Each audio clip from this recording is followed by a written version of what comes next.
খিরসা মুখপুলি বানাতে প্রথমে খিরসা বানানোর জন্য একটি কড়াইয়ে স্বাদ মতো চিনি ক্যারামেলাইজ করে নিয়ে তাতে পরিমাণ মতো দুধ দিয়ে হাই ফ্লেমে ফুটতে দিতে হবে। আর দুধ একবার ফুটে উঠলে এইভাবে ক্রমাগত নেড়ে চেড়ে যতটা দুধ তার অর্ধেক পরিমাণে ঘন করে নিতে হবে। এবার তাতে পাটালি অথবা নলেন গুড় মিশিয়ে আরেকটু ঘন করে নিতে হবে।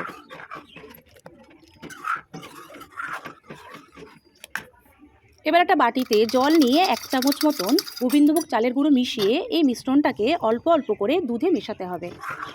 আর মাঝারি আঁচে দুধটাকে ঘন করে নিতে হবে যতক্ষণ না দুধের টেক্সচার ক্ষীরের মতো হয়।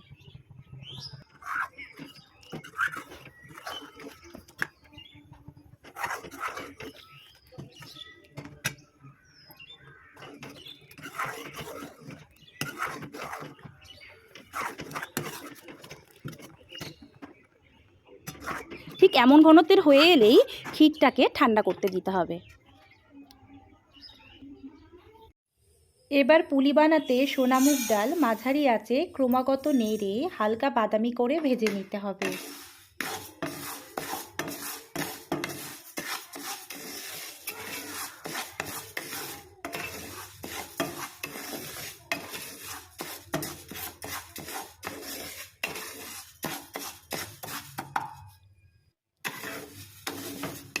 ঠিক এমন ভাজা হলে জল দিয়ে ধুয়ে সেদ্ধ করতে দিতে হবে। আর সেদ্ধ করবার সময় একটা বিষয় খেয়াল রাখতে হবে যাতে জলের পরিমাণ এমন হয় ডাল সেদ্ধ হওয়ার পর যেন এক্সট্রা জল না থাকে।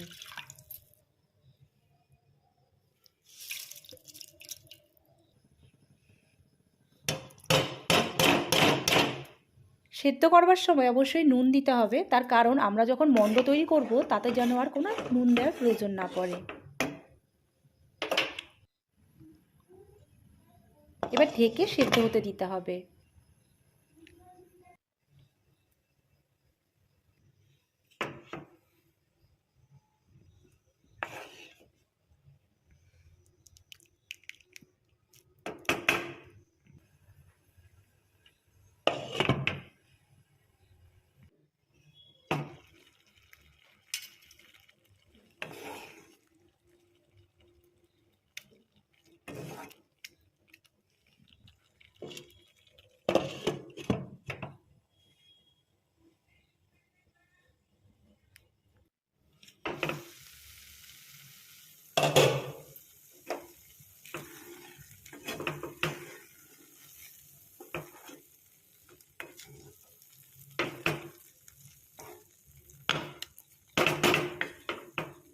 ডাল পুরোপুরি সেদ্ধ হয়ে জল শুকিয়ে গেলে এতে ডালের অর্ধেক পরিমাণ চালের গুঁড়ো দিয়ে একটা মসৃণ মণ্ড তৈরি করতে হবে।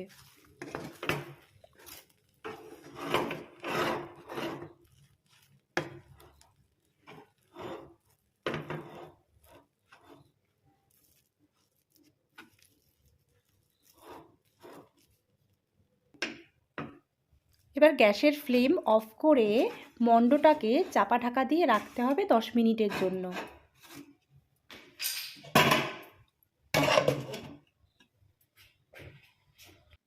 এবার ঢাকনা খুলে একটু নেড়ে হাত দিয়ে অল্প ঠেসে নিতে হবে।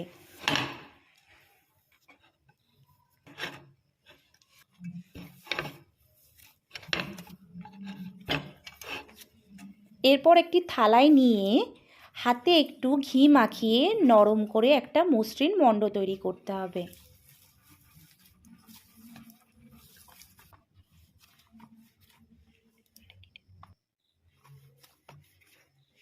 এবার এই মণ্ড থেকে সমপরিমাণ মিশ্রণ নিয়ে একে একে লেচি করতে হবে। এই লেচি থেকে প্রত্যেকটিকে বাটির মতো করে গড়ে নিয়ে এতে খিরসার পুর ভরে একে একে পুলিগুলো করে নিতে হবে।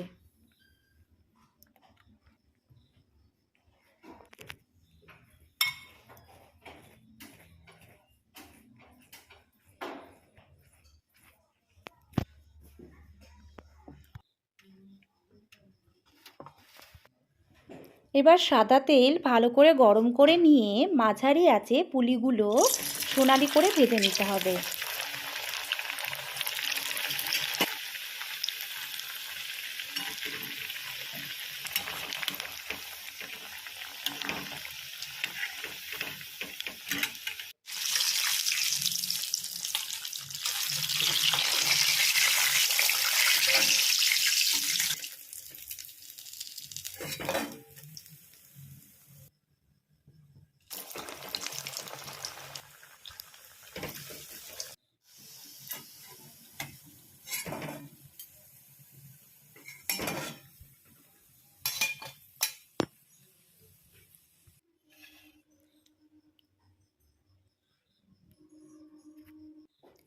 এরপর পাটালি গুড়ের সাথে অল্প জল মিশিয়ে একটা স্টিকি সিরাপ বানাতে হবে।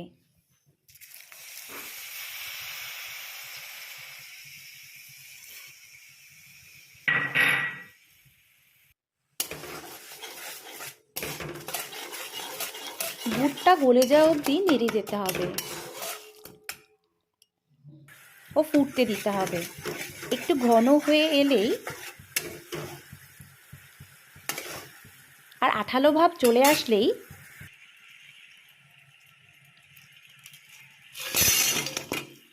ভেজে রাখা পুলিগুলো দিয়ে উল্টে পাল্টে কোট করে নিলেই তৈরি এই খিরসা মুগ পুলি।